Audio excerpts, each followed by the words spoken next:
Teile esinesid naiskoor Peeter, naiskoor Meelika, naiskoor Virvik, Tallinna Tehnikaülikooli vilistlaste naiskoor, kammernaiskoor Luu, Veenu naiskoor Vanaemad, Pärnu naiskoor Linda, Eesti Teaduste Akadeemia naiskoor.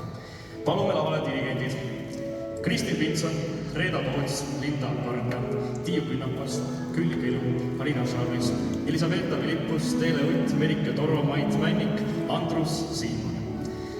Klaveril Lauri Niilo, Hendrik Ojasaar, Tiina Lensen, Oreli Ulla Krigu, solist Virke Elisabeth Jakosa.